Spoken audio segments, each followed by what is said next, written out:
Welcome to yet another episode of Organ in the Time of Cholera. My name is Isaac, and today we will look at the cholera pandemic that broke out in Hamburg at the close of the 19th century. Hamburg at this time was a bustling hub of trade, shipping, and commerce.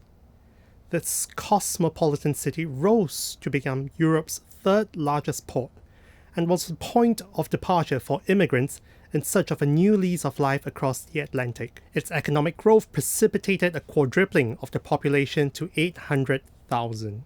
Over time, its rapid growth became a double-edged sword as infrastructure failed to keep up and public health care became sorely inadequate. These circumstances became kindling as cholera ravaged the city and decimated its populace. Hamburg was ruled by families of merchants during this time. Businessmen subsumed the role of politicians, and policies were weighed against their profitability. When cholera struck, the government of Hamburg did nothing to stop its spread.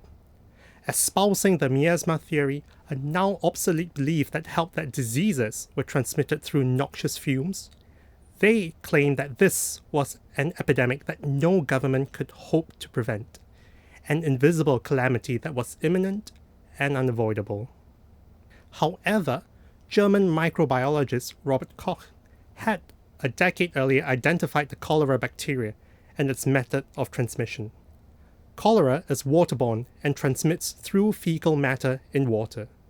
This discovery had spurred other European cities to modernize their waterways with an eye towards improving filtration and the quality of water. Hamburg stubbornly refused to invest. In August 1892, the excrement of a Russian migrant ill with cholera ended up in the Elbe River, which the city drew on for its municipal waters. Events soon snowballed, and the once proud city of Hamburg was gripped in the throes of death. On a side note, the great Russian romantic composer Tchaikovsky was believed to have died from cholera, as did his mother. Fear, hysteria, and panic descended upon the city. Things came to a standstill, gatherings were cancelled, visits restricted, traffic was cut off, and productions halted. A scene that we can certainly empathize with in the year 2020. British scholar Richard Evans, in his 1987 book, Death in Hamburg, Society and Politics in the Cholera Years, observed that nearly all governments, regardless of culture and time periods, initially denied or tried to downplay the severity of a pandemic. Hamburg's government waited a full 6 days before making any announcement of a cholera epidemic. Many died in the intervening days, and many more were infected as a result of delayed disclosure and action. Koch was eventually called in to help, and he swiftly implemented modern disease control measures. The death toll is reported to be 8,600, the largest German endemic of the 19th century, but this figure is debatable. Confirmation tests did not exist back then, and the numbers were suppressed for fear that it might jeopardize the economy. Again, it eerily parallels our modern plight. The citizenry held the incumbent merchants accountable for this tragedy, and they were replaced the following year. An otherwise preventable tragedy if not for their hubris. When I think of Hamburg, I think of Johannes Brahms. This giant of the Romantic left behind precious little for the organ, but his surviving output showed a great understanding and reverence for the instrument.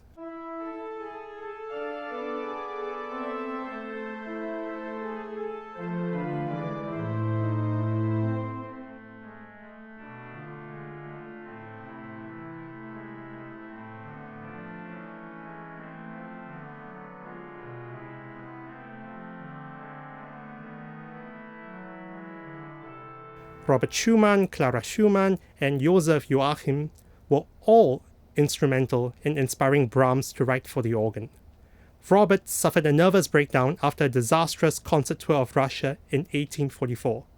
When he returned to his native Germany, he left his teaching post at the Leipzig Conservatory and retreated to recuperate in Dresden. The husband-wife duo sought solace in the study of counterpoint. Their therapeutic endeavors resulted in them renting a pedal piano for their residence in Dresden. They found calm and clarity, and Robert went on to compose opus 56, 58, and 60, pieces for the organ and pedal piano. Brahms's close relationship with the Schumanns meant that he was familiar with Robert's work. Clara, in the wake of Robert's attempted suicide in 1854, documented that she felt compelled to master the organ and hopefully play these pieces for Robert, pieces that granted him such serenity of mind. Brahms' deepening infatuation with Clara was yet another motivating factor for mastering the organ. He candidly confessed in 1855, "I have already thought about the possibility that I could become a passable organ virtuoso by next year. Then we could tour together and I shall hang up piano playing on a nail and always travel together with you." Another impetus to compose for the organ arose from his joint study of counterpoint with Joachim and Clara. This autodidactic trio embarked on their learning journey in 1856. Joachim and Brahms kept up weekly exchange of assignments, and there was even a penalty for whenever they failed to meet the deadline. The organ fugues in A minor and A flat minor began live as exercises during this period, a testament to Brahms's development as a contrapuntist. He wrote to Joachim saying, "I have been practicing the organ lately, from which these come." We can thus see that the organ was a regular feature during his formative years. He continued to dabble with the organ until his career as a composer and conductor took off. His interest in the instrument then took a back seat until the end of his life, when he turned again to it for inspiration. The organ made brief appearances during his years of maturity. After being passed over for the Hamburg Philharmonic conductorship, Brahms set his sights on Vienna. He eventually became the director of Vienna's Gesellschaft der Musikfreunde, and would have been well acquainted with the impressive Ladegast organ in the Golden Hall. The performance of his Triumphlied, Opus 55, in that hall would have been an occasion where Brahms needed to acquaint himself with this inanimate, august orchestral player at the back of the hall. It is interesting to note that the organ part in the manuscript includes registrational directions, but we do not know if these were added by Brahms or the organist on that occasion. In his final years, Brahms witnessed the loss of many close friends and confidants. Clara's passing in March 1896 was the final nail in the coffin. He was plunged into inconsolable grief and turned to composing to express his profound loss. In May 1896, he penciled in 3 entries in his pocketbook: the 4 serious songs, Clara Schumann, and 7 choral preludes. A bracket surrounded them. He did not elaborate on this cryptic journal entry. The 7 choral preludes would later be augmented with 4 more and published posthumously as Opus 122. However, these pieces aren't all doom and gloom given the circumstances under which they were composed. Number 3, O Welt, ich muss dich lassen, O world, I must leave you, is a hymn dealing with life's end. But it does end hopefully, with the soul commended to eternal rest in God. The downward sighing motives heard at the beginning is at times juxtaposed with its ascending variant, possibly alluding that the end of one's earthly life is but the beginning of one's spiritual existence. Number 5, Schmücke dich, O liebe, Seele, deck thyself, my soul, with gladness, is a classic communal hymn. The beguiling 3-part texture is rife with imitative writing, betraying the influence of Bach, a composer whose works he studied diligently. Number 10, Herzlich, mich, verlangen, I do desire dearly, has funeral associations and asks for a blessed death. The regular pulsating quavers are akin to the relentless ticking of time.